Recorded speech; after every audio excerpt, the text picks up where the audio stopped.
All right, it's 5 o'clock, so we will call this meeting of April 6th to order. Our first thing to do is to adopt the agenda. Is there any agenda? I'd like to add something, sir. If I may, under new business, add the Family First Coronavirus Response Act policy. All right, coronavirus contact policy. All right, anybody else want to add anything? Mayor, I'd also like to add an item addressing the resources for public works and solid waste. Say that again. I want to add the resources or lack of resources to public works and sanitation workers, solid waste workers. Okay, public works, solid waste, okay.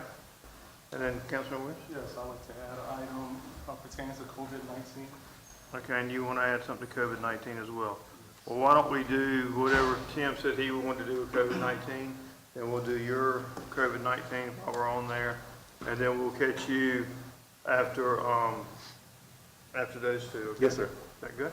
Anybody else want to add anything else to the agenda? If not, need a motion to approve it. So move. Is there a second? Motion. Any discussion? All in favor, raise your right hand. Opposed, left. Okay, agenda passes.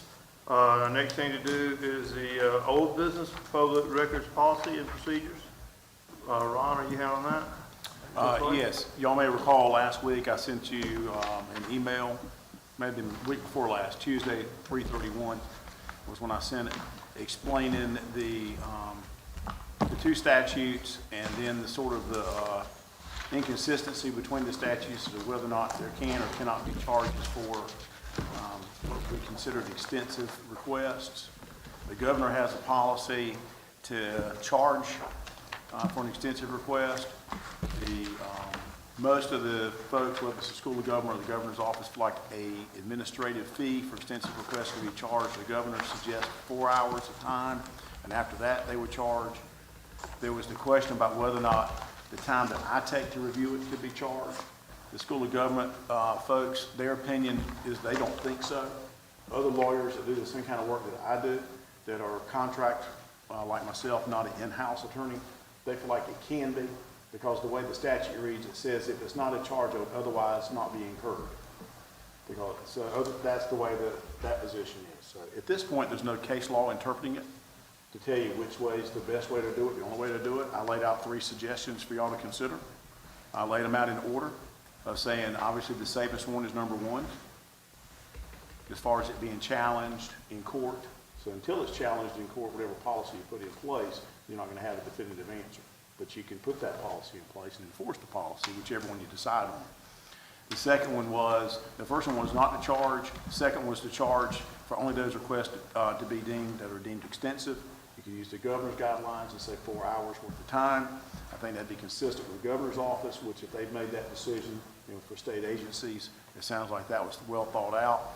And that one, they do not charge for attorney time.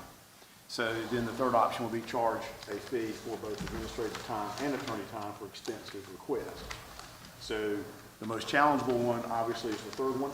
The second one's probably not that challengeable, but the first one certainly, I mean, you can't challenge if you don't get charged.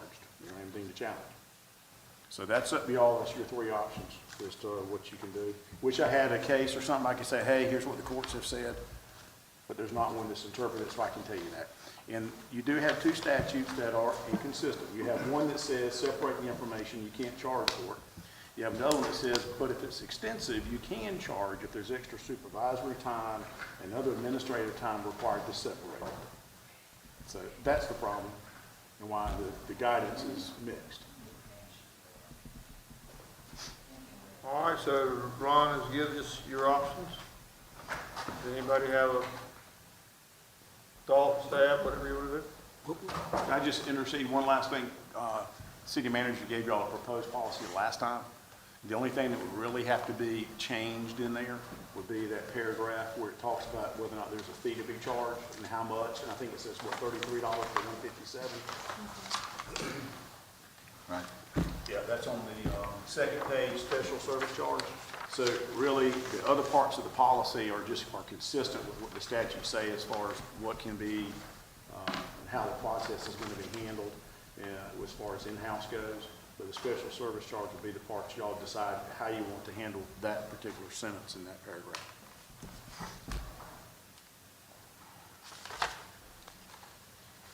I think we need to establish a policy, and we need to probably talk about which one of those options we adopt. We'll start talking. Sir, So we'll start talking. if you read your, that item that talks about the fees, Yeah.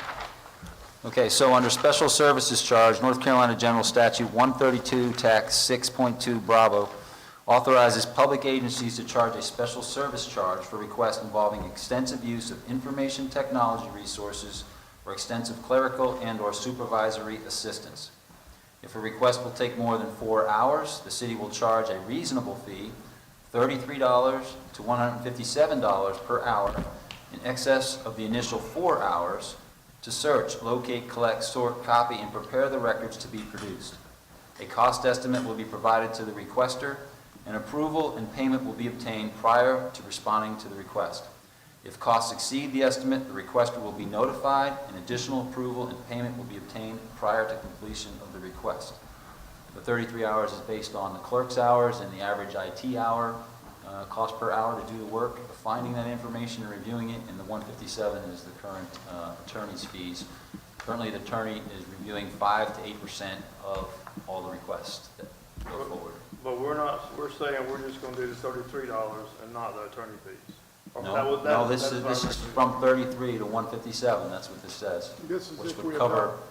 all the costs associated with reviewing these documents to make sure nothing is released that should not be. Okay, I think that, That's option two. I think that Ron established last council meeting on the 16th that attorneys cannot charge to review anything the city attorney. So you can't have that into the fee process. Well, I think, It's and I not think, I don't know, I mean, my thing is, I don't think you should charge for the attorney either if it's questionable. So why not just charge the $33 that we don't think is questionable, and let that be a starting point? One of the fees that Ron could probably talk to, I mean, his charges. It's been debated if an attorney is in-house, how much should be charged, because that person's on duty anyway. But because Ron is hired by the hour to do the work to the city, it's clearly an additional charge. So it's, and it's 5 times what you're going to pay for our clerks to review it. And he is currently reviewing 5 to 8% of all the emails, which adds up significantly. 5 to 8%? Yes. Well, I mean, we can do whatever, to I me, make- you I charge make the $33 and go on. But we can do whatever everybody wants to do. I just think we ought to stay with this public records request policy and procedure and approve it as written. That's crazy to keep going back and forth on this. Let's go ahead, and if we incur a huge lawsuit, we incur it. Well, the problem with that is there's no case law for the lawyer part, right? So why worry about it? I mean, to me, and it's not gonna happen that much anyway. I mean, I've been here 20 years, and it's happened one time in 20 years. So it's not like it's gonna be, to me, a big thing anyway. But that's just my opinion. Well, I'm not willing to go 200, 150,000 for requests. And that's what we're looking at. That's a hypothetical number that was just thrown out there. It's currently taking about a minute per email to a minute and a half to be reviewed by the clerks. And we have how many emails to go through, sir? Well, that's to be determined. The last time we estimated was 343,000 emails, and then the request was slightly changed to not include every email from every one of those individuals, but then more individuals were added, so we have to determine what that is. So we've got over 200,000 emails we've got to go through, Potentially. at a minimum. We'd have to figure it out. Now we're working through the first tranche, which is department heads alone are 34,000 emails. I've made my motion to go ahead. Well, I haven't finished I made my speaking motion. pertaining to this, sir. your motion is to include attorney fees, is that correct? Again, I have not finished speaking, sir. It's fine, it's fine. Oh. Just let him repeat his motion, so everybody hears his motion. Go ahead. I make my motion that we adopt the public records request policies and procedures as presented by the city manager. Why wouldn't you allow everyone to No. speak, sir, before you make a motion? That means like you've already made your mind up and you're not considering what any other councilman has to say. Go ahead and say what you got to say. Yes, sir. Okay. So I just want to give you a little brief history when it comes to public records, the Freedom of Information Act. Very important. General Statute 132-6 is North Carolina's equivalent of the federal government's Freedom of Information Act. The Freedom of Information Act was enacted in 1966. It was signed into law by President Lyndon Johnson. Its stated purpose was to implement full government disclosure. John Moss advocated for more government openness after the administration of President Eisenhower. He fired many federal employees. When Moss asked to review records associated with dismissals, the administration refused to hand them over. Moss held hearings about government transparency and conducted investigations into cases where agencies were withholding information. According to Moss, the present trend toward government secrecy could end up in a dictatorship. The more information that is made available, the greater will be the nation's security. Because of the Freedom of Information Act, a wide range of government misconduct and waste has been exposed, and threats to the public health and safety have been disclosed as well. The Freedom of Information Act requests have revealed everything from FBI's surveillance of dozens of well-known African-American writers for 5 decades, starting in 1919. The Freedom of Information Act requests revealed the accounts that transpired right here in Goldsboro. On January 23, 1961, a B-52 bomber carried a 3.4 megaton nuclear bomb that crashed in Goldsboro. Had we not had the Freedom of Information Act, we wouldn't know all the details of that scenario. Why is public request records important? There could be information that has shown abuse and infringements of someone's civil liberties, their rights, from the highest level of municipal government. This kind of treatment is sickening and downright un-American. We need to hold our elected officials, our city employees, accountable for abuses and wrongdoing, no matter if we agree with them politically or not. Why is General Statute 132.6 important? The answer is simple: knowledge. Knowledge is power. Any democratic government must ultimately be run for and by the people, not by those in elected office or city managers or employees.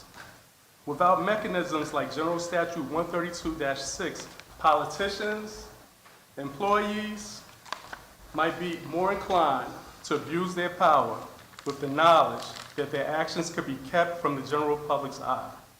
Knowledge is power. And I'm going to just reflect on a couple of things that we discussed on March 16th.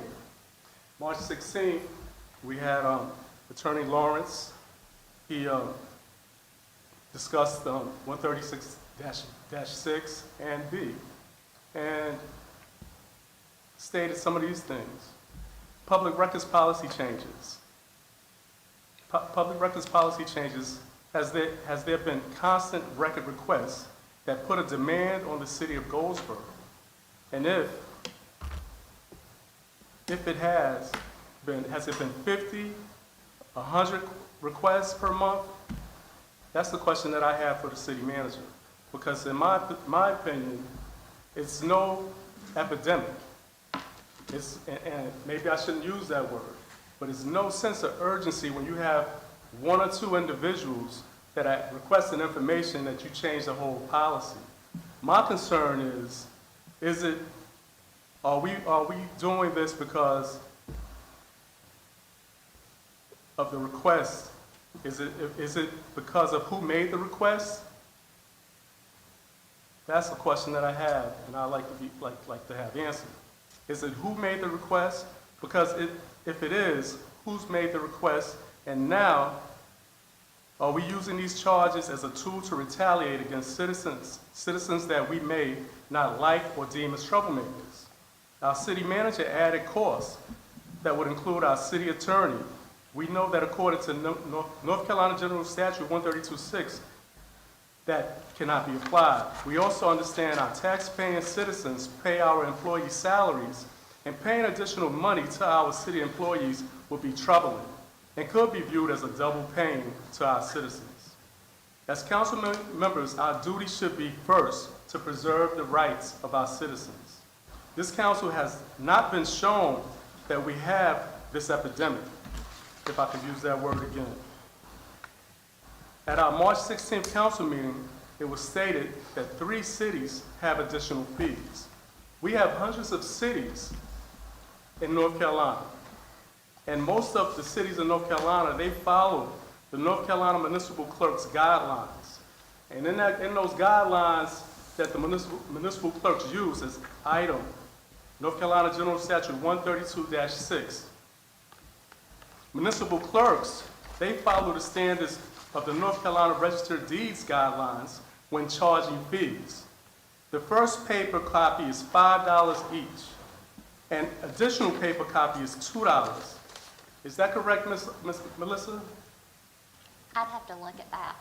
Okay, so here it is right here. May I?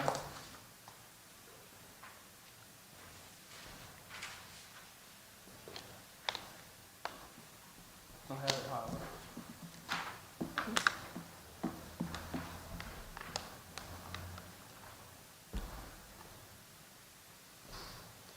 And here's the copy of the Register of Deeds. And this is what their charging fees are as well. It states $5 for the first copy, $2 each additional copy.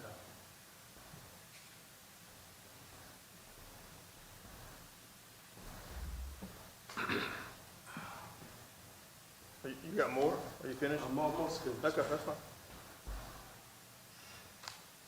What we didn't discuss is why most cities don't charge a large fee, such as what our city manager is proposing.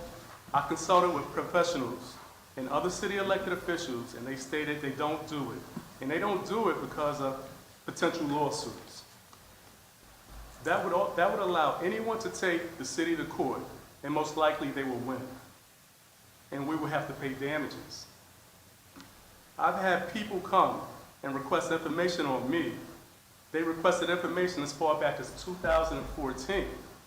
I didn't get elected until 2015. The city went back and gave the requester all information available. I didn't have a problem with their request because I didn't have anything to hide. We gave the citizen that requested my information 5 years of information with no problem. There's been information that I've requested about different programs, information pertaining to financing.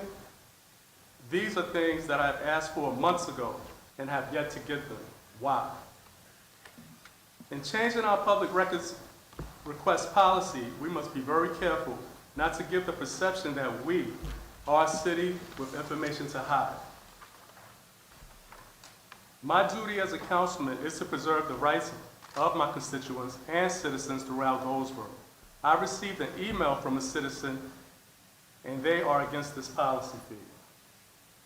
City Attorney Ron Lawrence's first recommendation is that we do nothing about the policy.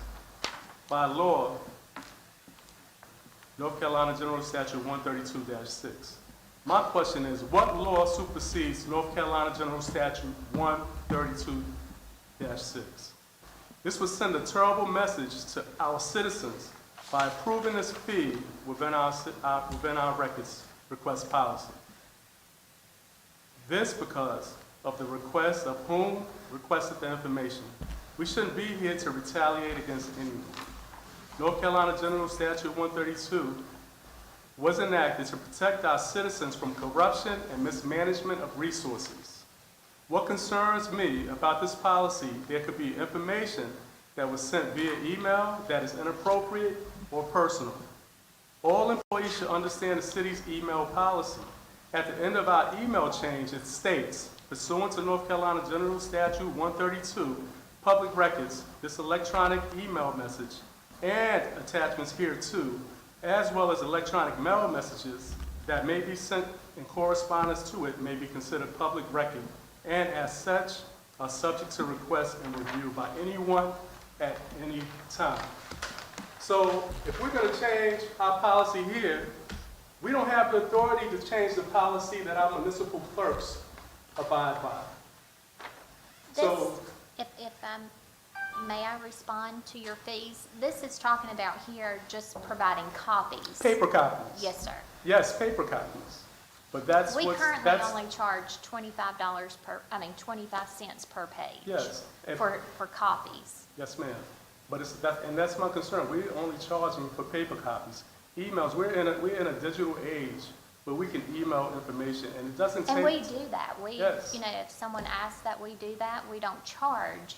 If it's, what they're talking about here is an excessive request and only going by what I've seen the state charge or something like that. But if it's just if it's something that we can fulfill pretty quickly, then we don't charge for that. I understand that.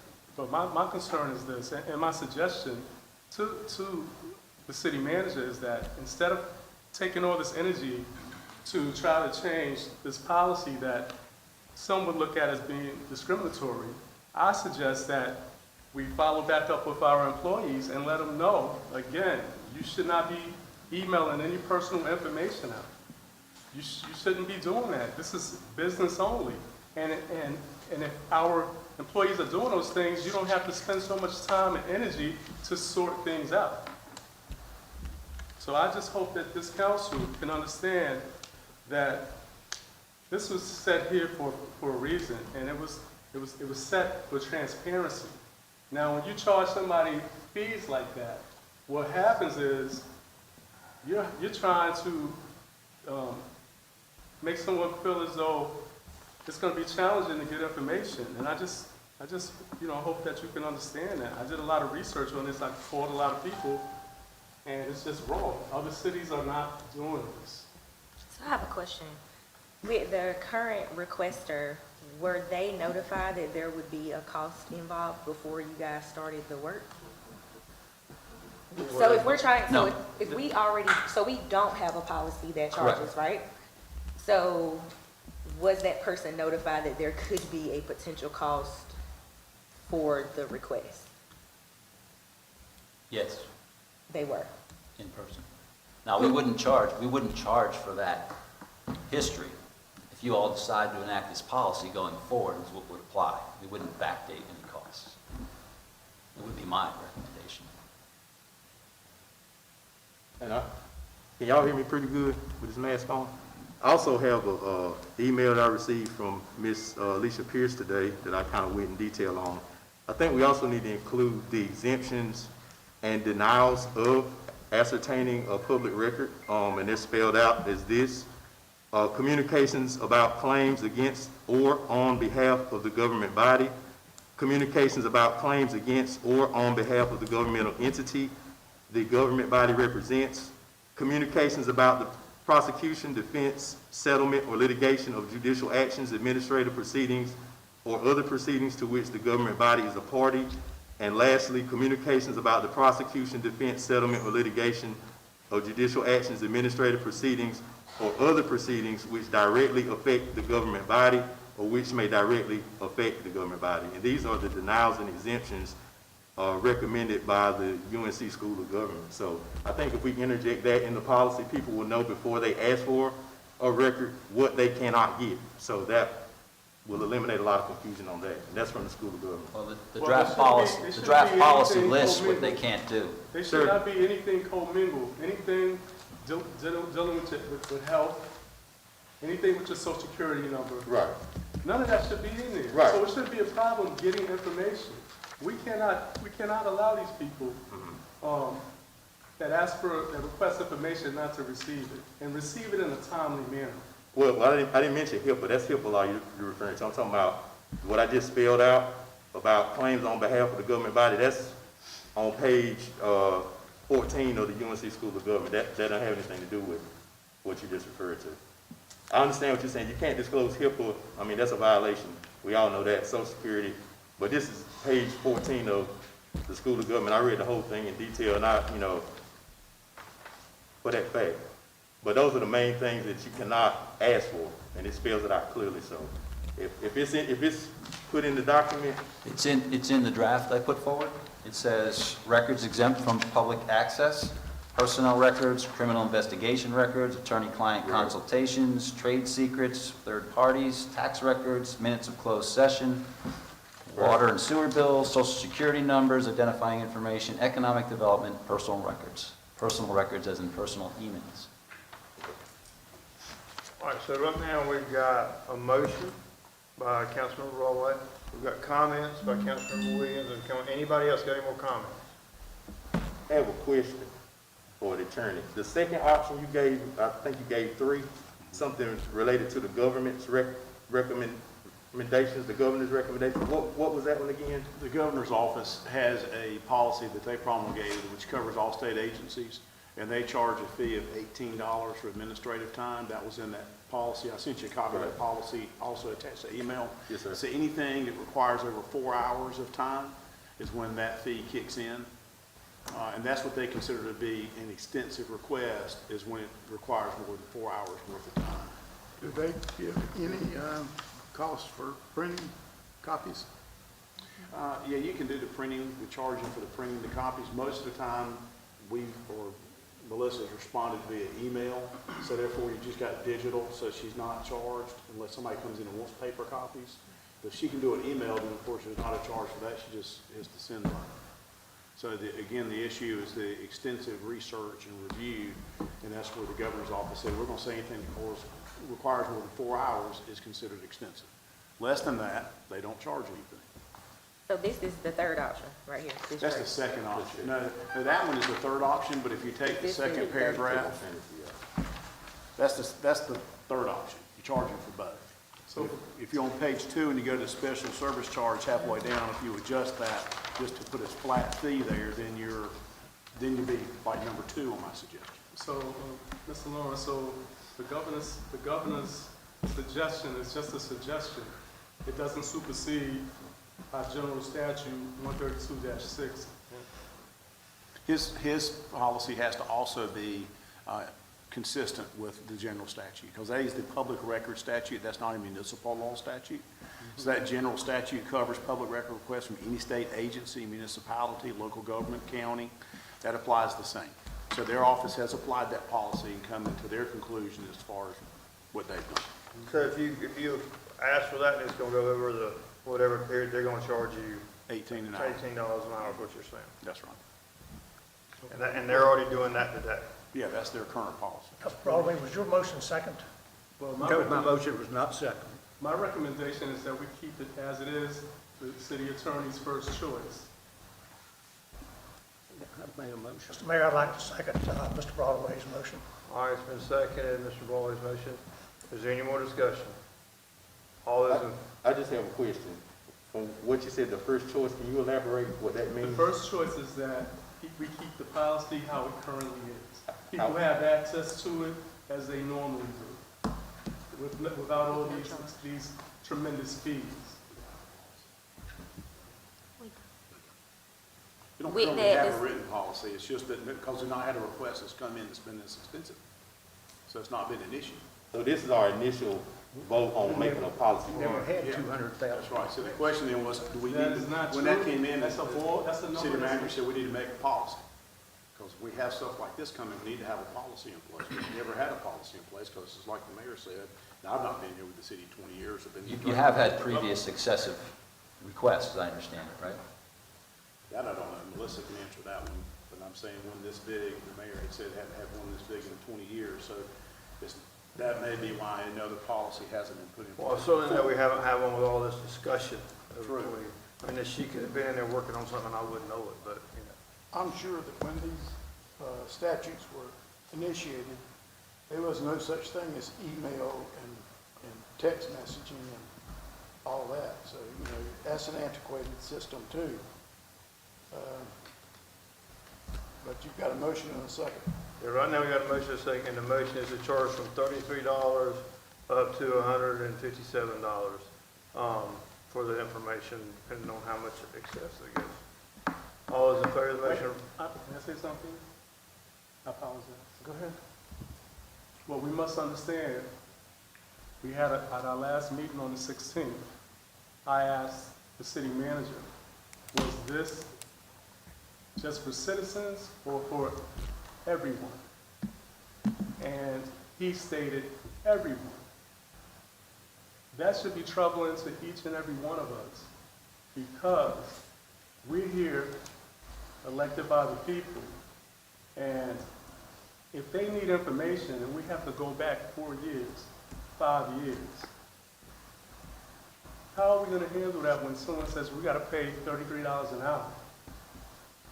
We're gonna, and the city's not gonna pay for it, we have to pay it out of our own pocket. What if there's some financial scenarios, like we already know we're having financial difficulties here that we weren't aware of until last council meeting, where we understand now our books haven't been correct. We found out from our finance director. Now she has to hire another individual to help us. So we need to have this information available. Our citizens deserve to have this information available. It's not about me. I'm not fighting because of me. I'm fighting because of those people who may need information. So please take serious thought when it comes to voting on this. And don't, just because you may have an issue and don't like me, maybe I talk too much today, but it's not about me. It's about the city of Goldsboro and the citizens that we work for being able to have information when they want to have it. I'm finished, sir. You through? All those in favor of the motion, raise your right hand. All those opposed? Motion fails. Mr. Mayor, I make a motion that we adopt option 2, which excludes the attorney fees. And everything else is as stands. In other words, You said it excludes the attorney the fees? special services charges.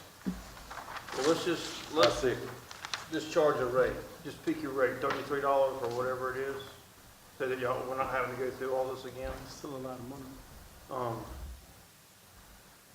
And not the attorney fees. I mean, I think it's better if Melissa or Tim or whoever says, okay, it's this much per hour. Once you get over certain stuff, right? I mean, we need a way to charge. What is it? I mean, she's irreplaceable, and you can't put a value on her. That's right. Well, thank you. But as I said, 33 is the average cost of an IT person who's searching for these emails and for Melissa's time. $18 with the governor's level was chosen because that's an admin rate. But the actual people that have to go through this particular type of work are trusted commodity. So, Again, I think that if we give the understanding to our city employees that they should only be conducting business. you can't do that, sir. May I You can't speak, sir? limit that. May I speak, sir? Absolutely, go I ahead. have the floor. Again, all city employees should know what's appropriate and what isn't appropriate. We shouldn't have anything commingled, or we wouldn't have this problem today. That's not true. We wouldn't have this problem.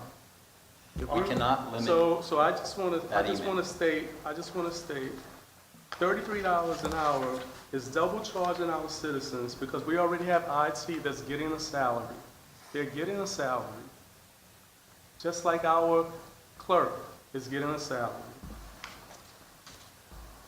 I have a question. Why the motion's on the floor? Is this, so when we talk about excessive, so if it goes over 4 hours, so when a request comes in, it's Melissa saying, I'm gonna spend as much time necessary to get this done. Is that what happens? Or are you going through your normal work day and when you get a free gap, you're gonna work on the request? I do a little bit of both because it says in the general statute that it'll be fulfilled at a reasonable time. When you have, let's just say, even 5,000 emails to go through, you try to do a little bit of both so that you don't get behind on your regular duties. Mm-hmm. And what we've tried to come up with is, trying to review X amount and get them out by the end of the week. and just keep sending them out until the actual request is fulfilled. But we do a little bit of both.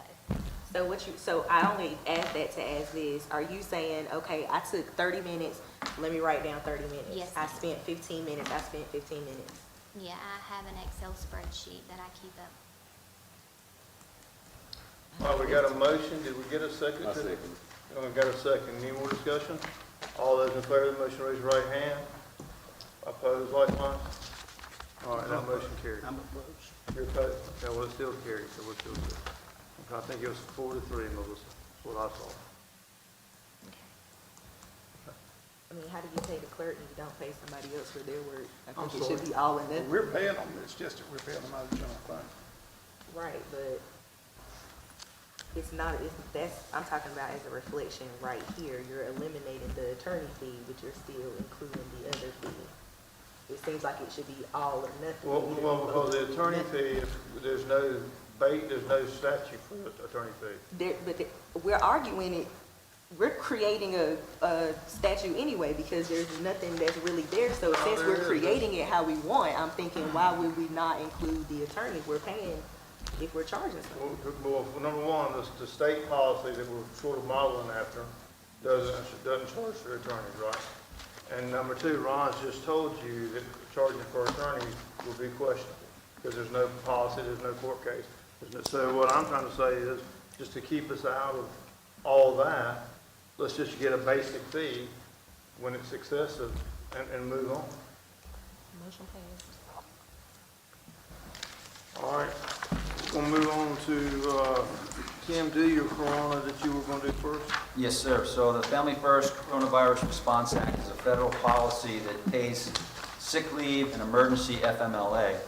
So I put together a policy when it came out so that we could support that, but we found out late last week that it needs council approval. So that's why you have the issue in front of you as a new agenda item. And I have Pam here. She'll go ahead, Ms. Lee, and present the information. Good evening. Good evening. Good evening. I'm here to present the Families First Coronavirus Response Act, also known as FFCRA. The Families First Coronavirus Response Act, FFCRA, or Families First Act, requires certain employers to provide their employees with paid sick leave and expanded family and medical leave for specified reasons related to COVID-19. These provisions will apply from April 1st, 2020 through December 31st, 2020. This act expands upon the Family and Medical Leave Act. There are 6 qualifying reasons that identify who would be eligible for the emergency paid sick leave and the emergency family and medical leave. An employee is entitled to take leave related to COVID-19 if they are unable to work, including unable to telework because of those qualifying conditions.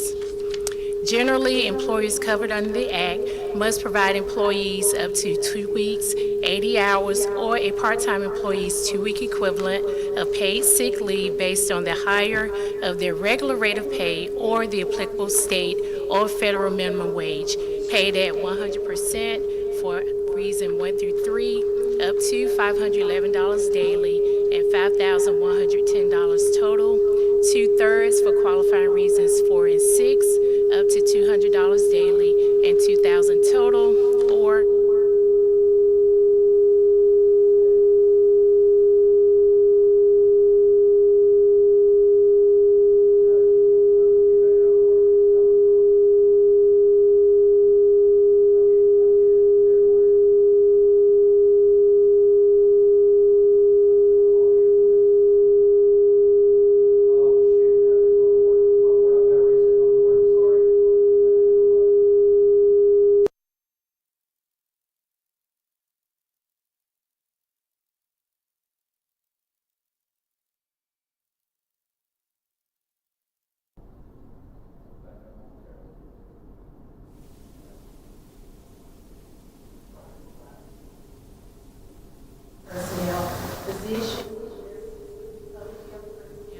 emergency medical technicians, paramedics, emergency management personnel, 911 operators, public works personnel, and persons with skills or training in operating specialized equipment or other skills needed to provide aid in a declared emergency.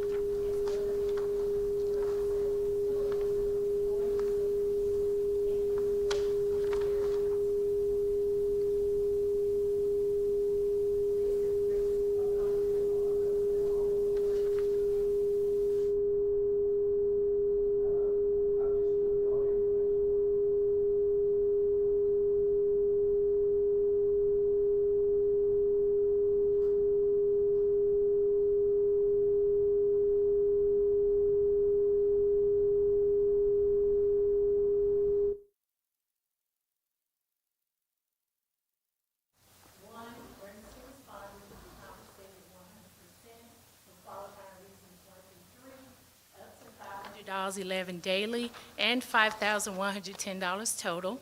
Emergency responders will be compensated 2/3 for qualifying event number 6, up to $200 daily and $2,000 total.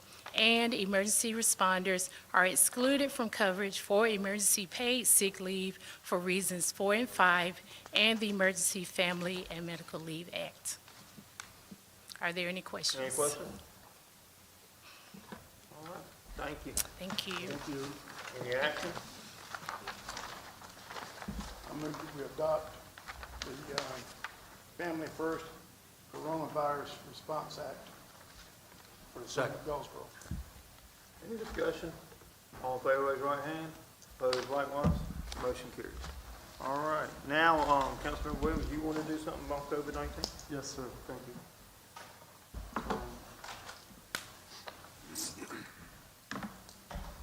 Mayor and fellow city councilmen and women, I just want to try to put something in place for our citizens here.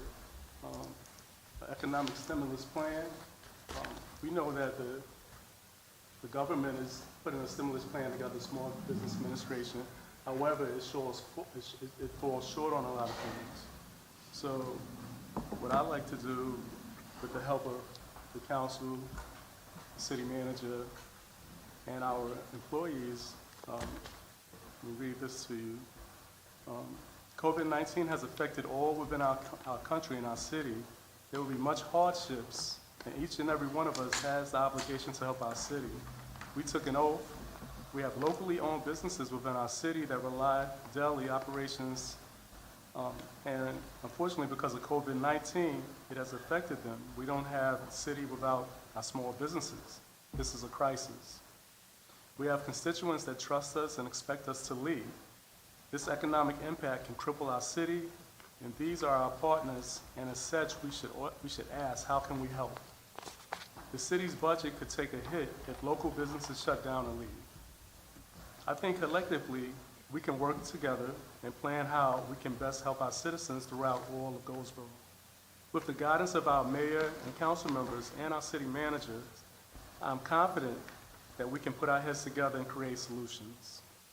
I propose that we create a stimulus package that will alleviate hardships for our seniors, our homeless population, and most seniors live month to month and have a hard time getting to the grocery stores, the pharmacies. So we can focus by partnering with our nonprofits and help feed and supply services to them. Our small businesses face economic devastation without options. Our first responders have equipment needs that are much different than before. As we all have learned, Congress has started a small business loan funding that won't be enough. Many small businesses have little, if any, cash reserves, and businesses need money now more than ever.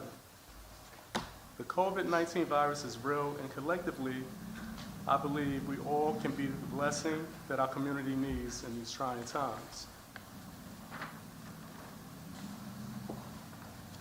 The economic stimulus plan that I hope that you can consider or add to small business and nonprofit having a stabilization package of $500,000, which will be a forgivable fund to help get additional loan funding from private banks.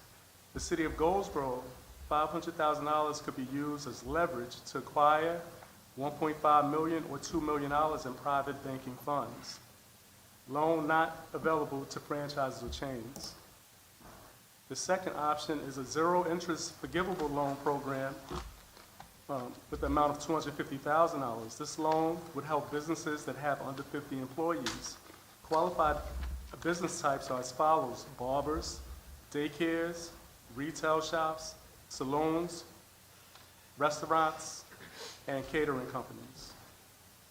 Then we have an additional stimulus package for nonprofit, and the loan amount would be $250,000. And this would address nonprofit programs that feed and house our homeless population, nonprofits that feed our seniors and supply services like paying for rent and utilities. I also say that In the meantime, our hotels are hurting really bad, so if we could waive the hospitality fees of hotels until July or August of 2020. Our city's first responders, Goldsboro Fire Department, $125,000 for emergency management. Our Goldsboro Police Department, $125,000 for recruiting and retention.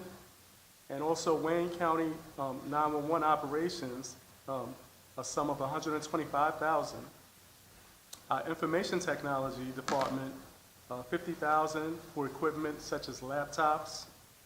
And total economic stimulus package is $1.425 million. What was the total again? So, sir, What was the total? What? I didn't hear you. $1.425 million. Any comments? I have a question. In response to what you said about the salons, what would that be? Because my wife's a beautician, and by state mandate, they can't operate in salons, so would it be a loan for It what? would be a loan, yes. What? It would be a zero interest forgivable loan program. So how much, I mean, if you were to calculate all the beauty salons, say in Goldsboro, how Well, would that's how would the- you disseminate the monies? Well, that's not up to me. That's why we have the staff here. We have finance, and that would be the job of finance. But That what I'm would be saying, the their proposal would be to just give a check to cosmetologists and barbers and have it divvied up? Anyone that applies, of course, it would be application. Okay. So anybody that applies, and not just downtown, all of the city of Goldsboro, anybody that applies, whatever that money could cover, but it's a start, and it's something that could help. And that's my main objective, is that we all get together here. You may have a better suggestion than I do. I think we need a starting point, and it's going to be a need. This is a situation that is But serious. the reason I'm asking, because this is hitting home, that's my wife's profession, and if a person has already applied for unemployment, would they be void, or would they still be eligible for that on top of Yes. receiving unemployment? Yes. Okay. Any other comments, thoughts? All right, thank you, Councilman. I think people Can take we, to the floor. So can we discuss this? It's a sense of urgency. We can't just put it on the back burner and not have an idea. If we like the idea, don't like the idea, we definitely need, time to talk about this more in detail, but we can't take too long. You've thrown it on us tonight, but from what I'm listening to with the president's stimulus package or Congress's stimulus package, let me put it that way, they're taking into account a lot of the exact same things that you're taking into account. And until I know exactly, and I'll be the first to tell you, I can't tell you exactly what small businesses are going to get, but they're going to get some forgivable loans. And, until I know what they're going to get, I can't vote for this. Well, I understand where you're coming from. However, the mechanism that the resources will go through, the Congress is having that money go to private banks. We all know in trying times, private banks don't move as quick as someone may have a need for. Sorry, excuse me. We know that they don't move as fast as you think they would when it comes to crises like this. So we could probably cut through a lot of red tape for some businesses. Putting this together. There's other cities that are taking the lead and doing things like this, and I think that we should do that as well.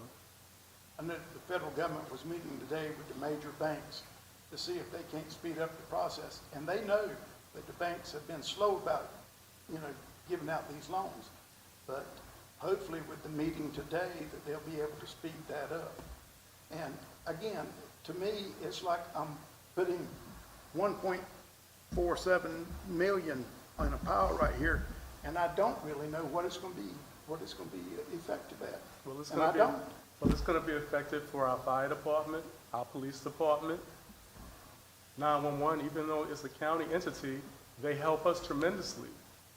With the fire department, if they have that need, that comes up at budget for us anyway. Well, but they may need, they may have a need immediately. We just had our last meeting, we had our chief of police, our fire chief state, we didn't have equipment. They were asking the county for equipment. So there is a need. Okay, aside from that, Councilmember Williams did say, do you have any suggestions? Because my thing is, we do need to do something for our citizens. I don't want to wait to see what comes of that meeting. What do we plan on doing? Because there's a lot of people saying that we haven't done anything. So what other suggestions, if we're not going to go along with that, which I do think we should do something financially for our people. They're our people, and they're suffering, and they're going to continue to suffer until this thing goes away. So what do we plan on doing? And I think that's worth talking about tonight, because if we wait another 2 weeks, that's another 2 weeks. I think we should take time to do that. Well, first off, you'd have to figure out where the money's coming from. Well, let's talk about it. Well, we don't know. We can't just tell you. We'd have to get into the books and see where there's even, either have to come from the general fund or something's got to get cut. We don't just have $1.4 million that we can just throw at it. No, I agree. I agree with that, but I do believe that there is some money somewhere that Well, we and could. I'm not saying there's not. And then secondly, we got to be sure it's legal, and we can do that, and be sure that we're doing it the right way and that it's legal. And then thirdly, we got to figure out who's going to get it, what's the criteria to get it, right? Because that's going to be a big part of it, is who's going to get it. So let me ask this, are we even willing to do the work that would be necessary to make something like this possible? Because that's another. What are you proposing? You said, let's do something. You have a proposal? No. When I say do, I don't know. This is new. I don't know what we can do. I do think money is a good option, but I'm saying, are we on board with figuring out what we can do as a city for our small businesses? That's what I'm saying. Is everybody on board for that at least? Even if it's not what Councilmember Williams proposed, are we still on board with doing it? I just think we've got to look at it from two things. One, from being a banker before, we've got to know where the money's coming from. Two, we've got to know what mechanism we have to disperse that money. And second, what's the criteria? And to throw out 1.4 million when only 1 penny, we raise the property tax 1 penny, that generates $220,000. So everything we do above that 1.4, we're talking about going up, if we need additional revenue, going up 7 cents per 100 on our property tax, or take it from somewhere else. I just don't think you can jump in. We need to have some idea of how it's going to be, where it's coming from, and how we're going to disperse it. I don't even know we got personnel to handle the loan. It takes a lot of people to handle the loan, and we're not a bank. So I think we need to look at it, and I'm not ready to vote on it this afternoon, today. Well, I don't think you can vote on it, Dale. We don't have the information. Well, I think that we should also take into consideration the email that we all received from pertaining to the sanitation workers and the other employees here in the unsafe conditions. So When was that? that was sent to all of us. That's what I was going to elaborate on. So, When did it After come? that came. yeah, They've so, been coming I out. mean, They've been coming so, All weekend, they've been saying. yeah, And I so there's a need for us to do something. Our sanitation workers don't have proper gear. We don't have enough masks for our employees. It's a lot of things that we need to work on. And where are you hearing this from? Here's an email. Mayor Allen, that's what I was going to speak on. Okay. If it's okay. If he's finished with. So my issue with that, and it sounds great, but when you put something out there, you like to say you have to have a plan of action. Well, the plan I mean, is- the my plan- thing is, It's what I'm saying is, I think we need to have a responsibility to our city employees first and foremost. That's who we represent. And as you said, our sanitation, Not true. We safety, represent the citizens. safety is first. Safety is first. The Is that citizens, correct? not just the employees. the Can I citizens. finish, sir? Safety is first. Without safety, everything goes to hell in a handbasket. So if we're not safe, first and foremost, we're not gonna have businesses that are gonna thrive because people are dying.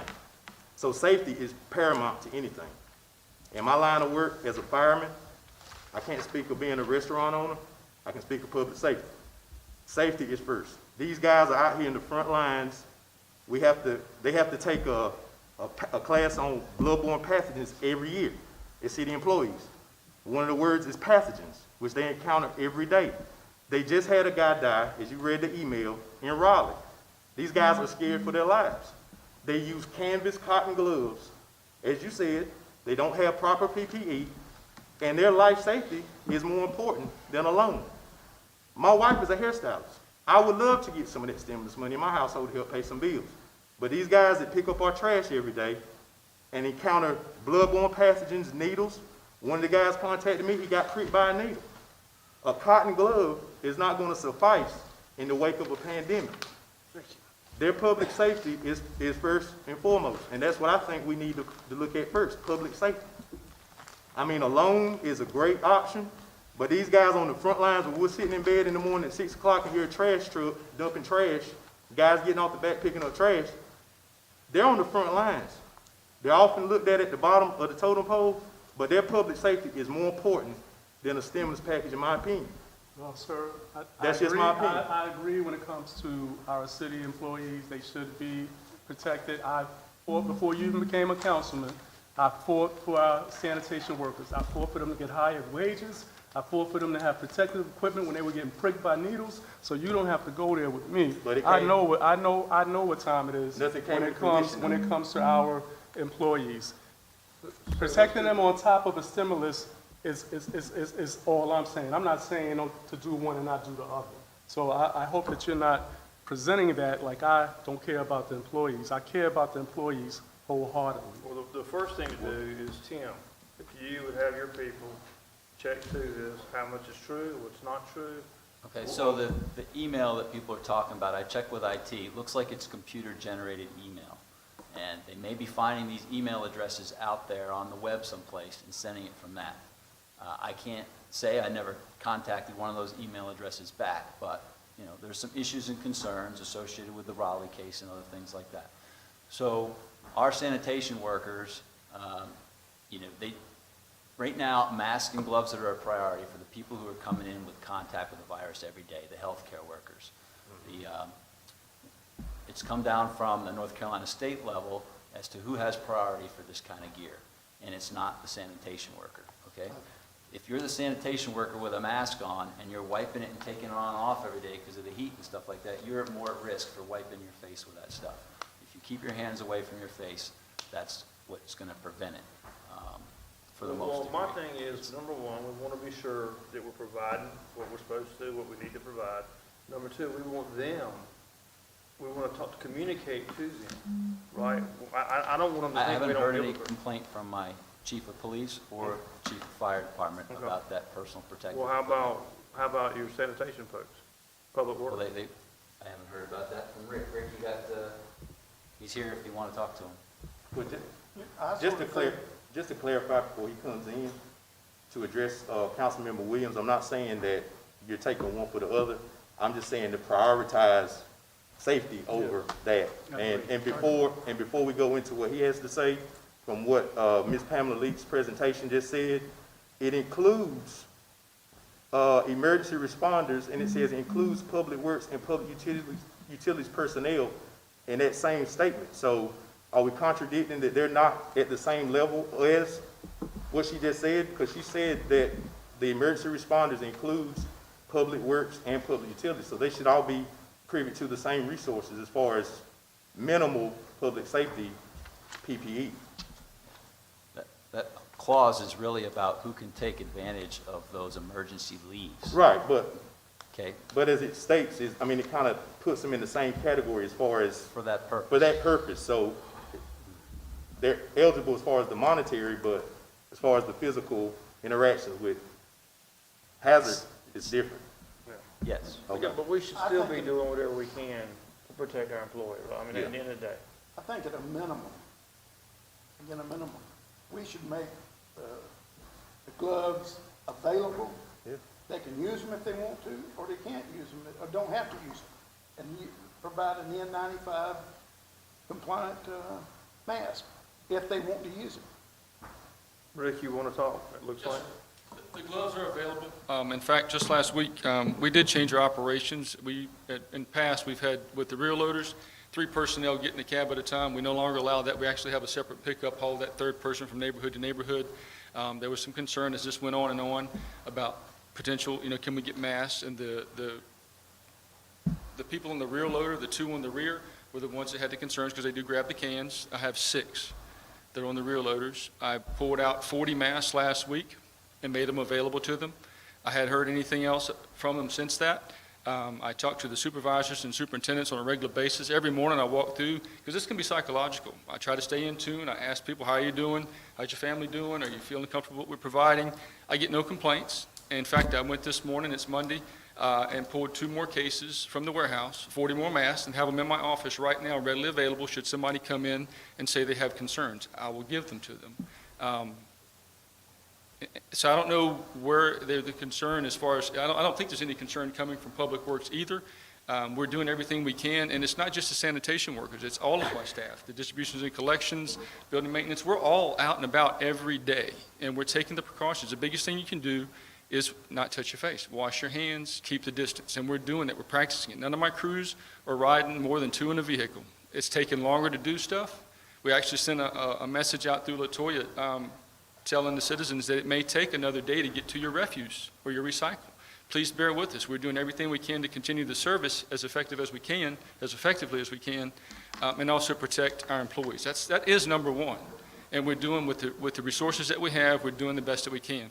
Do we have hand sanitizer for you available? Yes, sir. In the vehicles, we have it in our offices, we have it throughout the Public Works Department. When you walk in the doors, I've had to refill a couple. We have a reserve for that as well. And we're just reminding people, because after 2 or 3 weeks of this, you're going to become a little complacent. I saw it this weekend. There were twice as many people downtown this weekend as there were the weekend prior. People just getting restless. So I try to go through, my staff tries to remind them every morning, please, we need to stay cognizant, we need to stay aware. Yes, ma'am. So I'm not sure if this is your department, but the email says workers still working in trucks with 3 to 4 other workers violating social distancing and causing greater exposure. This must immediately be reduced down to 1 or 2. So even if this Did that is come out computer of Raleigh? generated, even if it's mocked up, I still think we need to go step by step to ensure that these things are not happening. So I know you just mentioned you've reduced it, but maybe there are some departments that are still doing this, and we need to look at that. I think we should look at that. And to chime in on what she said, I think the reason you're not hearing a lot is because people are in fear of retaliation on their performance. And I've actually spoken, I've got the text on my phone. People have come to my house and we talked through the porch, and they said, man, a lot of the guys are just scared to speak. I faced that in the fire department, which when I was with the fire department, I wasn't scared to speak at the podium myself, but a lot of guys are fearful if they speak to their supervisors that they'll be retaliated against. And I think that the fear is what's preventing a lot of people to feel open and expressing their opinions. That's unfortunate. I hope it's a perception, which is even bad. I know it's not a reality. Nothing's 100% sure, but I'm always out. My door is open. I really encourage that. I'm not sit in the office all day kind of person, although lately I've been strapped to it a little more than I like. Right. But I do try to get out so that when something does happen, they feel comfortable. I just don't want to talk to anyone when it's about bad stuff. I want to get out and communicate and get to know everyone. And let them know we do care. And my superintendents try to do the same. We really care about everyone.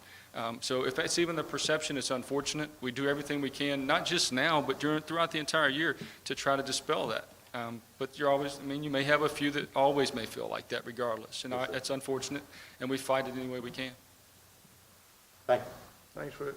Thanks, Rick. So how do we plan on addressing, thank you, Rick, addressing this? Because, the emails were sent to all of us, and I think, I don't want to I responded to each email that I received, but I didn't have any information to provide for them. But I think that at least the emails that we were sent need to be responded to in some capacity with some type of. You got 25. Well, I got 70-something, but I responded to each 70 because I think it's our responsibility to do that. Did you get anything back when you responded? One I did. It would take me some time to find it because it's a lot of them, but I will forward it to you guys when I get it. Well, you have a department head meeting tomorrow, right? Yes, sir. So I think be sure Well, and stress. I've passed the guidance to social distancing practices. Each department is instituting their procedures, whether it's just as Rick said, or whether it's, call for an appointment, and they ask the questions if you had any of these coronavirus symptoms, et cetera, before they meet with you. Okay. They're keeping their social distancing, so I think we have good policies in place. And I will say, and Brandy, I think one of the reasons that we're not out there, like the federal government is number one, state government's number two, and then the county is number three. And as you know, the county is in charge of emergency management here. So we're really just there. And we can do whatever we want to do in the city that goes along under those guidelines. But I mean, I don't know that we can do a whole lot more other than be careful of the things we've talked about here.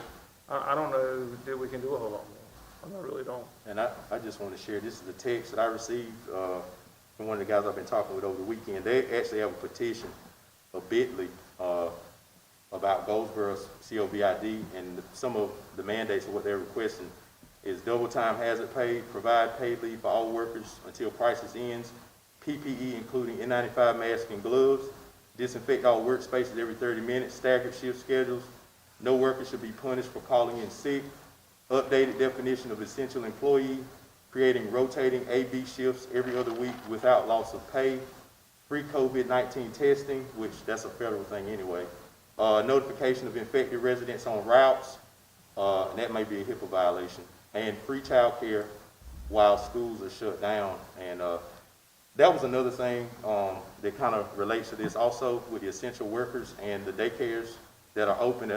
For a point of clarity, isn't it just essential workers' children that are supposed to be receiving daycare services right now? Or is it any kid can go to daycare? I thought it was just for essential workers' children. I saw that, I think. Because there's daycares right now where parents are not working and they're just dumping their kids off because they don't want to spend time with their own children. I thought it was specifically for essential workers that the daycares were supposed to be rendering services to. Thought that was like a statewide. I can't talk to the private enterprise out there and how they're providing daycare services, but if County you, would do that on DHHS. Okay, County's the one that charges that. their regulations, okay. Well, I mean, that's not, you can, because it's whatever his order says, we can enforce his order in the That's right. city. I mean, so, what I thought the daycare you were talking about is we were gonna have daycares like at W.A. Foster for our kids. I mean, for our employees' a kids, city employee has that option if they're a school-age student. right? And we're do we not have taking- that set up? Yes, and no Okay. one, to my knowledge, has taken advantage of it. Okay. You said no one was? No one, to my knowledge, has taken advantage of it. There was one or two, and I asked Felicia, and she hasn't had much take on that. So that is available if Okay. required, but for city employees. Okay. I was just referencing like enforcing it as a whole. I mean, we're not really solving the problem if people are still allowing their children to go to daycares and they're interacting with kids of non-essential workers. If there's a guideline from the state saying that daycares are only supposed to be provided services, so I was wondering who would enforce these daycares in the city, because it's kind of like the school system is closed, the boys club is closed for a certain reason, but people are just using these daycares as a dumping ground because they don't want to watch their own children. I mean, something needs to be enforced as far as essential employees, only children. But that's unfair Well, to the the police workers. department is issuing guidance and warnings, if you will, or citations as required. So Okay. if someone brought a particular case to our attention, we Then would they would- address it. Gotcha. Felicia just texted me. She said she had one kid to come 5 of the 12 days offered. So that's the extent of city employee use. Thank you. All right. Did that cover what you wanted to cover? Yes, sir. Yours? I'm So we're good. Thank you. All right, so then we've done all the new business. We're going to move down to the consent agenda and Rhodes Crematorium. Jennifer?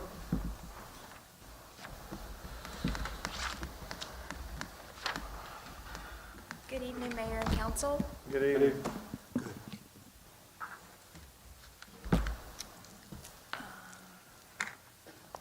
Is the clicker? It's out.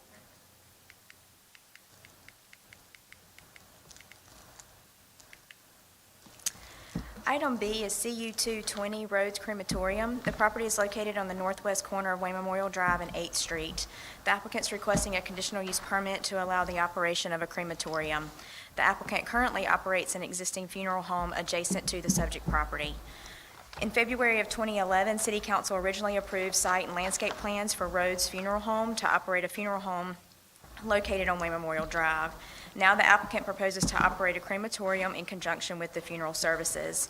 Crematoriums are a permitted use within the general business zoning district only after the issuance of a conditional use permit approved by City Council. In addition, crematoriums must comply with the following regulations pursuant to North Carolina General Statutes 90-210.43, and those are: the crematorium must be accessory to a funeral home or funeral establishment. The crematorium shall not emit any undue smoke, dust, heat, or odor, and loading and unloading areas shall be screened from adjacent properties and the public right-of-way. The submitted site plan indicates the construction of a 4,500 square foot facility for the operation of the crematorium. Currently, an existing 950 square foot single-family dwelling occupies the property, and the owner intends to demolish and remove the home from the property in order to construct the proposed crematorium. The applicant is currently working with the design professional to determine an interior layout of the facility, which will include a family waiting area, an office, restrooms, storage, and an interior garage with access through a 2-bay garage door at the rear of the facility. The hours of operation are Monday through Friday, 9 a.m. to 5 p.m. with 1 employee.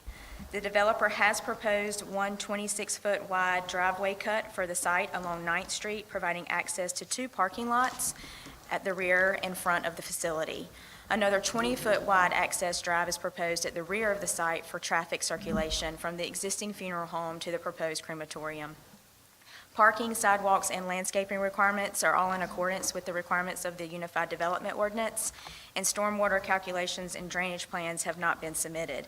However, the developer will be required to submit those plans and be approved by city engineering prior to construction permits being issued. Interconnectivity has not been identified on the site plan to the 2 adjacent properties at this time, and the applicant believes that the interconnectivity would be impractical due to the existing site condition of those adjacent properties. The applicant is requesting a modification of the interconnectivity requirement. At a public hearing held on March 16th, one person came forward saying they were neither for or against the request. However, they spoke about the concerns regarding the smoke, fumes, and dust, and requested that the applicant adhere to the state requirements regarding the control measures for the exhaust from the crematorium. The applicant has provided us with the proper documentation that we require to ensure that no smoke or odor is part of the request. No one came forward to speak in against the request. The Planning Commission at their meeting held on March 30th recommended approval of the conditional use permit to allow the operation of a crematorium in conjunction with the funeral services with the recommendation of the interconnectivity modification. It is recommended by motion accept the recommendation of the Planning Commission and adopt an order approving the conditional use permit to allow the operation of a crematorium. Any questions Any for questions? staff? All right. Item C.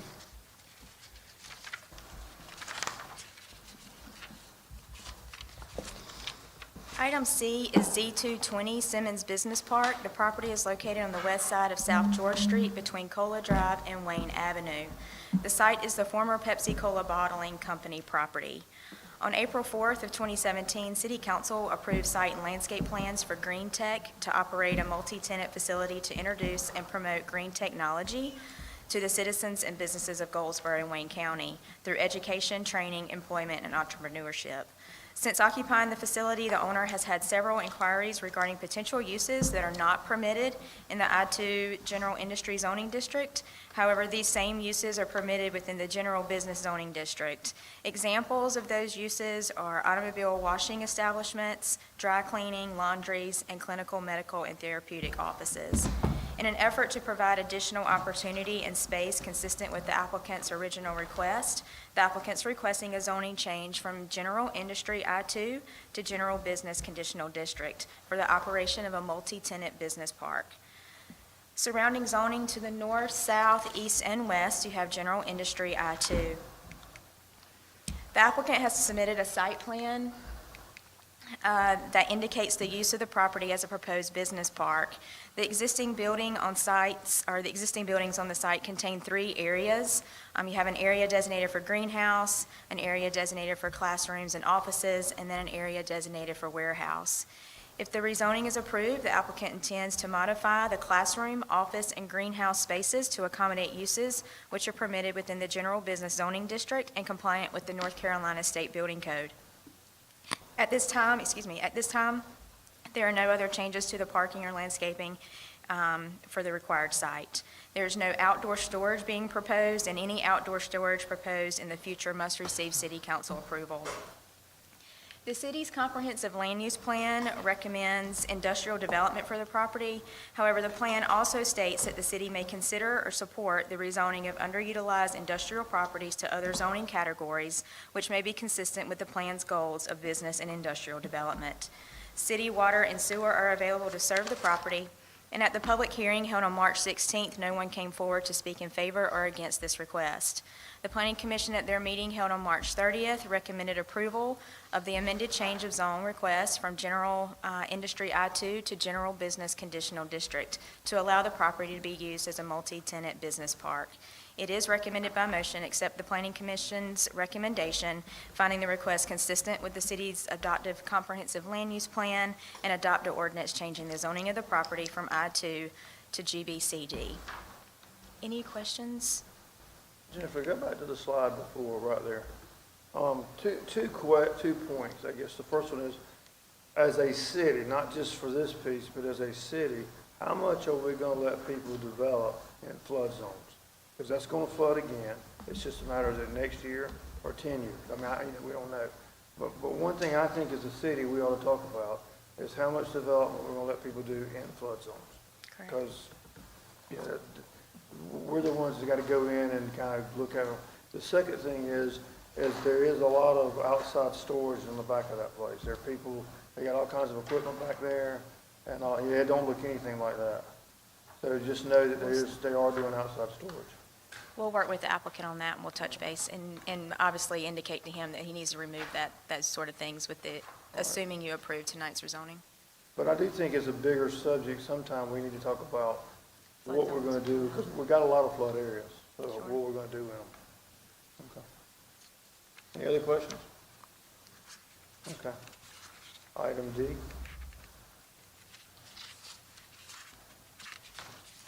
Item D is Site 420 Wall Recycling LLC. The subject property is located on the north side of Oriole Avenue and the southwest corner of North John Street between North Center and Greenleaf Streets. The property is on general business. The property is currently occupied by a scrap metal retail recycling business formerly known as Goldsboro Iron and Metal Company since June of 1973. Wall Recycling LLC acquired the existing business in June of 2018. The applicant proposes to extend an existing 8-foot height barbed wire and chain link security fence with privacy slats along the frontage of the site for the purposes of theft prevention and storage of commercial transportation equipment associated with the operation. According to the city's Unified Development Code, all outdoor storage areas of junk, salvage, and recycling operations shall be enclosed by an 8-foot high solid opaque fence and set back 100 feet from any public right-of-way or residentially developed or zoned property and/or 50 feet from any other adjacent property. Hours of operation are Monday through Friday, 8 a.m. to 4:30 p.m., Saturdays 8 to noon, and has 21 employees. As previously stated, the applicant is proposing to install approximately 730 feet of 8 feet in height barbed wire and chain link security fencing with privacy slats to be installed adjacent to the front property line along North John Street, Greenleaf Street, and Worrell Avenue. Commercial property owned by the applicant is located directly across the street from the principal place of business along Atlantic Avenue. Property is used for commercial delivery trucks to park overnight until loads of metal are ready for processing at the principal place of business the next business day. According to the applicant, multiple break-ins involving theft of metals from delivery trucks have occurred upon commercial property located along Atlantic Avenue. The applicant believes that relocating the commercial delivery trucks to the principal place of business along Greenleaf Drive and within the front yard of the site will centralize all salvaging and recycling operations. In addition, the applicant believes that the installation of additional security fencing will deter additional break-ins from occurring in the future. A modification will be necessary since the city's UDO requires that all outdoor storage areas of junk, salvage, and recycling operations are required to be enclosed by an 8-foot high solid opaque fence and be set back 100 feet from any public right-of-way. The existing parking lot located in the front of the principal building provides sufficient parking for customers and employees of the business. If the applicant's request is approved, overnight parking spaces for delivery trucks only will be properly identified and separated from customer and employees' parking. No other changes to the site are proposed or required. The Planning Commission at their meeting held on March 30th recommended approval of the site and landscape plan with modifications. It is recommended by motion, accept the recommendation of the Planning Commission and approve the submitted site plan with the setback fencing modification. Staff has worked closely with the applicant. The applicant does ensure that the operations will not be expanded within this area. It is strictly for parking of their vehicles. Staff is also working with the applicant to, since the new owner has come in 2018, been working closely with them as well as Wayne County Development Alliance to kind of clean up the site, make sure we're trying to get the piles of the recycling and salvage material at fence height. The applicant is working hard to try to kind of relocate some of it on site within these existing areas because they do wish to pave the area. So we're working with the property owner regarding that as well. So you may see some shifts of it, but it is hopes to kind of level out and not be as piled high as we have seen in the past.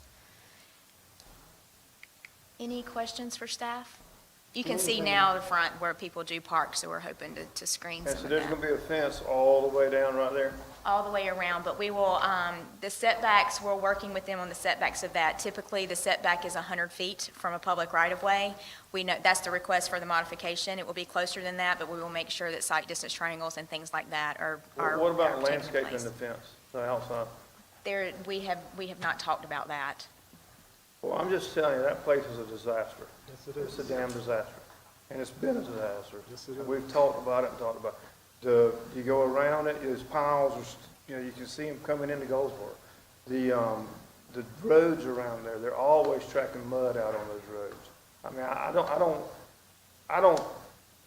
I'm not sure how much they're concerned about the community, okay? Correct. And I don't think we need to let them expand their business, do their, if they're not gonna come back and help us make that community better. Their indication to us is they're willing to work with staff with regards to cleaning up, trying to make any kind of improvements possible. It is a non-conforming use. In today's, if a new business wanted to start this, it would be required a conditional use permit. The fencing is still a requirement of the storage, is to keep it, below the 8-foot fence line. But why can't we go ahead and enforce stuff like that we haven't done? We can, and that's part of this request. They know that they're working with us to adhere to those guidelines as part of asking for the modification of that fence I mean, location. and you can see how industrial, there's some landscaping there, anything to break that place up to make it look better will be great for that neighborhood.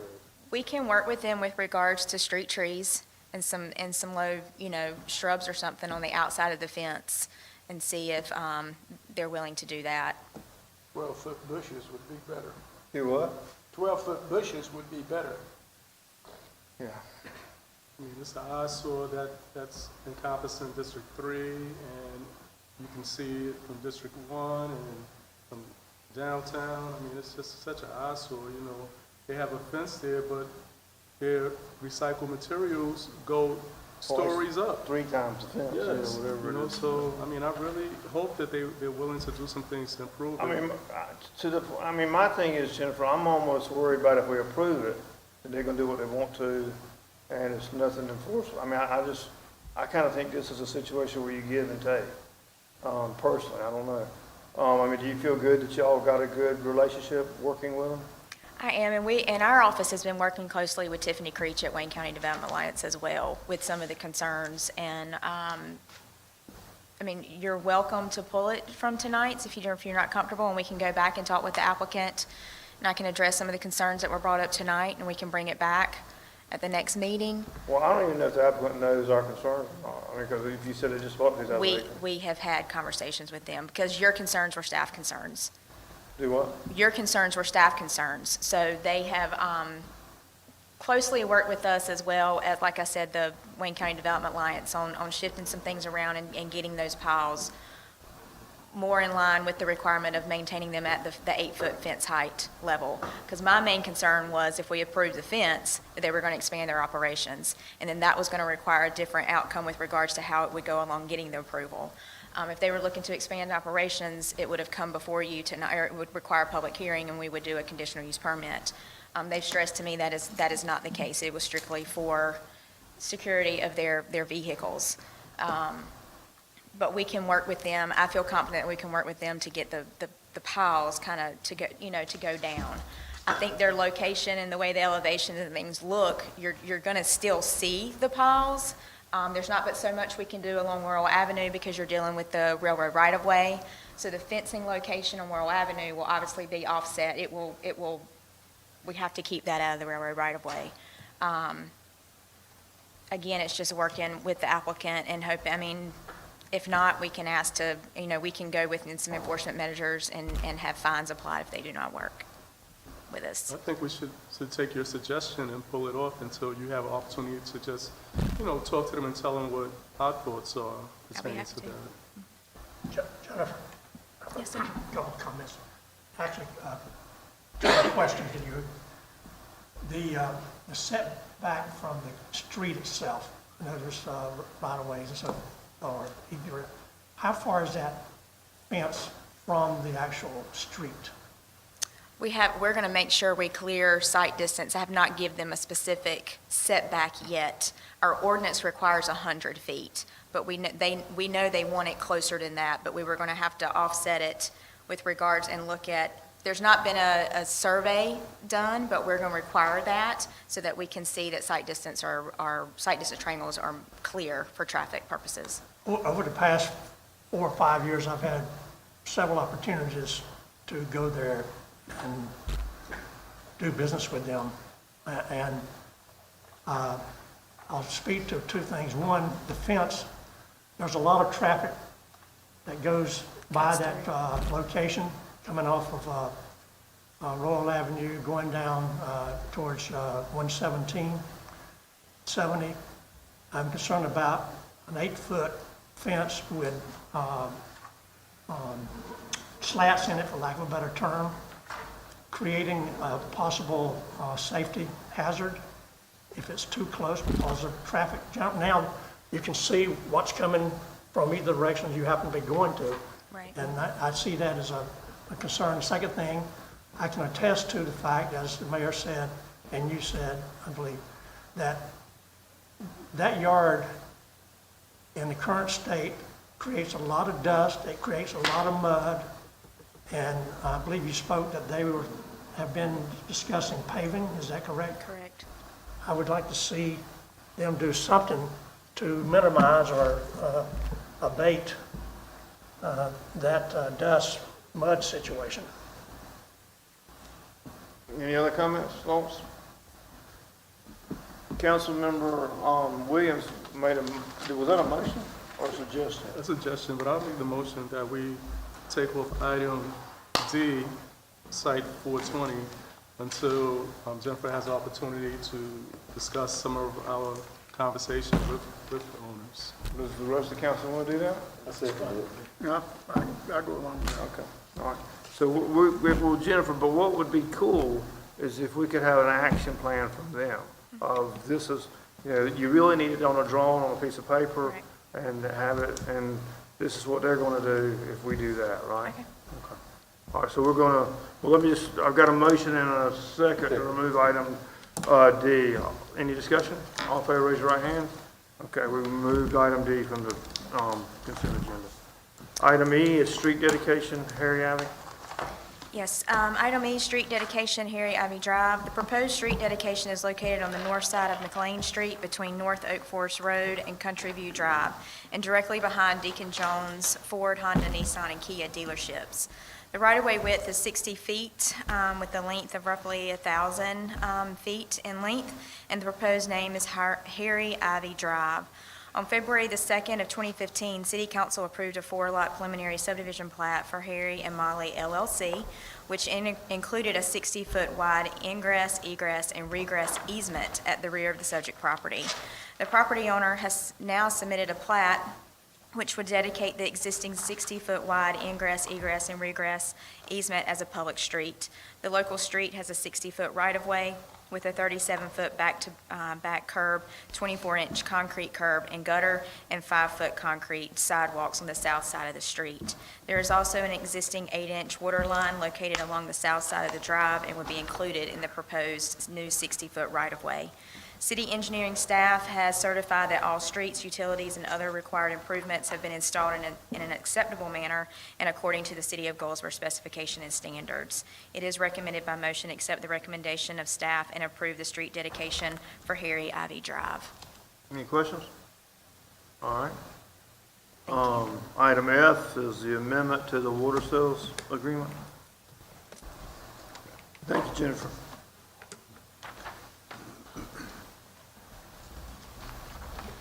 Good evening, Mayor and Council. I have item F, which is the amendment to the water sales agreement between the City of Goldsboro and the Southeastern Wayne Sanitary District.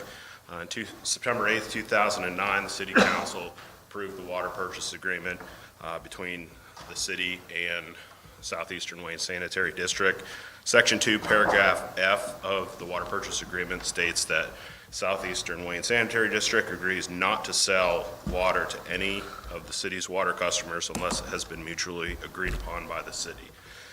Southeastern Wayne Sanitary Sewer District is currently selling water through a 2-inch water line to support the domestic services of Case Farms, which is a city customer. Historically, they've sold about 31,755,000 gallons of potable water each year. Southeastern Wayne Sanitary District has agreed to pay the city for water sales in the amount of $2.35 per 1,000 gallons, or at the lowest rate in effect at the time of billing for each month, whichever is greater, for the quantity of water sold over and above the 31,755,000 gallons per year for Wayne County tax parcel PIN 2597851949. Case Farms has also communicated the additional need of 100,000 gallons per day of potable water served through a 4-inch meter located on Wayne County tax parcel PIN 2597643114, served by Southeastern Wayne Sanitary District.